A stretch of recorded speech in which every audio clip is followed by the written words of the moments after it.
Inday Sara Duterte, handa na kami para sa pagka-presidente niya. And we will sure he is the President of the Republic of the Philippines 2028!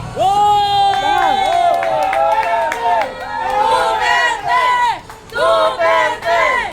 Duterte! Kahit magsama-sama pa kayo, kahit magsama pa ang mga dilawang, kakampik, mga kakapwet, mga kaisukan tayo, our President is Inday Sara Duterte! Kaya mo yan, Duterte! At wala kayong magagawa! Wala kayong magagawa! Dahil kakampi niya ang taong bayan. Oo, wala siyang pera. Pero kami mga taga-suporta niya ang tatayo sa kanya! At wala kayong magagawa! Kahit ano pa ang mga impeachment complaint na ipapataw niyo sa kanya, ibabasura lang yan ng Supreme Court! Dahil pare-pareho lang ang mga hinahain niyo! Mga walang kwenta! Mga kain-kaisuka!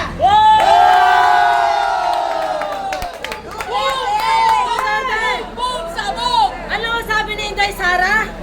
Ha? May mananagot!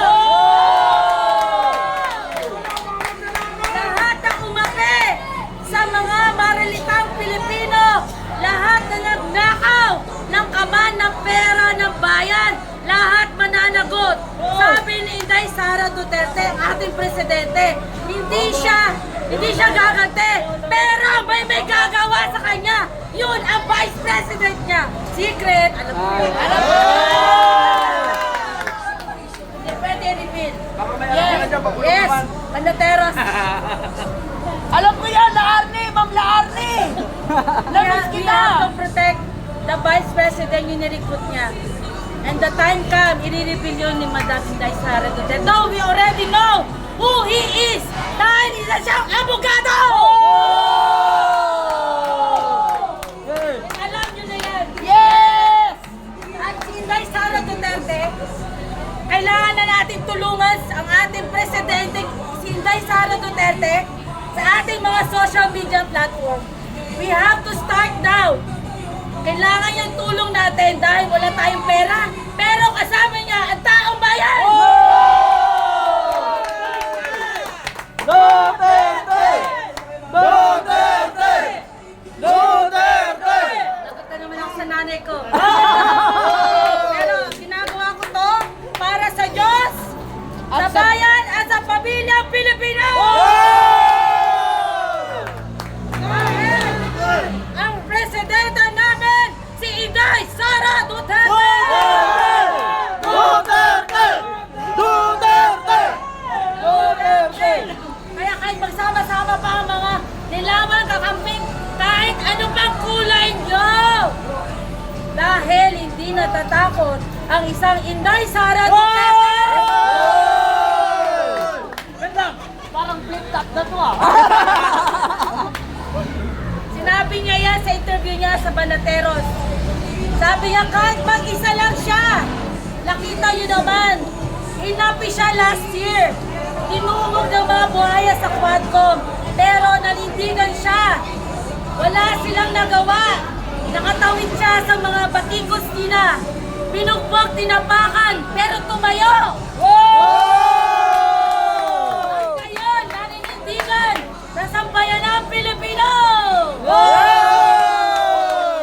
Ang iboboto namin, ang presidente namin, si Inday Sara Duterte! Inday Sara! Inday Sara! Duterte!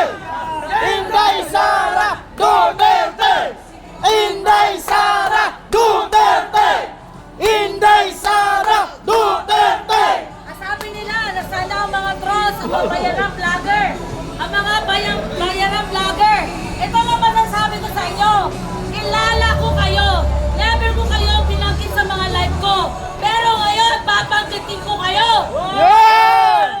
Simula na ng laban na to, alam ko kung sino kayo. Sige lang, yari kayo sa amin. Hindi kayo makakalusot sa mga vloggers ng tunay Duterte supporter.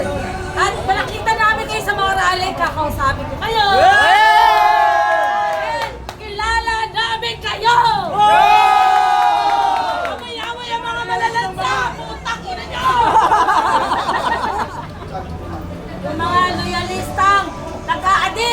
Pag-aaralan namin kayo. Yung mga cross na nag-a-addict, tigilan nyo na yan. Dahil, ano sabi ni President Inday Sara? Merong mananagot! Mananagot! Alam niyo, isa lang ang nagsalita.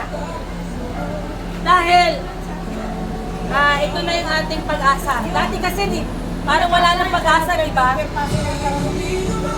Dati walang pag-asa, ngayon may pag-asa. So, I support Inday Sara Duterte. Umudres ka, huwag kang lumabas. Dahil hindi mo alam kung kinabukasan ay buhay ka pa. Ganon kasi yung panahon ni Tatay Digong. Kaya, Tay, sa puso po namin, napakalaking pasasalamat po namin sa nagawa mo sa ating bansa. Napakaganda po, napakarami mong nagawa sa ating bansa, Tatay Digong. Hindi po kita makakalimutan. Mahal na mahal ka po ng sambayanang Pilipino. Tomorrow is February 23. Mga kababayan, tayo po ay magsindi ng kandila. Dahil ang kulay ni Tatay ay green, magsindi po tayo ng green ng kandila. Magdasal po tayo, magrosaryo kung kinakailangan. Sa mga makakapunta sa kung saan man tayo bukas, saan tayo bukas? Yung makakapunta po sa Supreme Court, 8 in the morning, wear black. Magsuot po ng black. O baka sabihin nyo naman, sedition to, nag-aaya ako ng ano. Ako pupunta doon as volunteer. Yung mga gustong mag-volunteer at mag-witness lang ng pag-submit ng signature campaign, you can go wear black. Kaya, bakit may sedition pang charging? We live in a democratic country. Ano nangyari? Ano yan? Silent partial law na bawal yung ganito, bawal yung ganyan? Jesus Christ! Ano tayo? Communist country? Na ang daming bawal? Dapat hindi. Nandito tayo sa Pilipinas, democratic country. Dapat malaya natin nasasabi ang ating kalooban. Malaya nating nagagampanan kung ano ang ating saloobin. We can express it in Freedom Park. Nagtataka ako, bakit ang EDSA ang dami ng bawal? Pero pwede sa ibang kampo. Ano yun? Pinipili nyo lang kung sino ang anak ng BBM, ganon. Samantalang nung People's Power, di ba tinanggal nyo sa pwesto ay si Marcos? Di ba? Bakit ngayon kunwari nakasuot lang ng medyas na pink. Di ba? Ngayon, BBM na kayo. Well, dito mo makikita ang paninindigan ng tao. Kaya saludo ako kay BP Inday. Nakita niyo si BP Inday? Samot-saring ibinabato niyo sa kanya. Pero nakita niyo siya? Voice na voice ang ating BP Inday. She is a woman with dignity, integrity. At yung mga gusto pang lumaban sa kanya na kesyo, tatalunin daw niya si BP. Hoy! Abogada si BP Inday Sara Duterte. Hindi basta-basta nila lang yan. May pinag-aralan yan.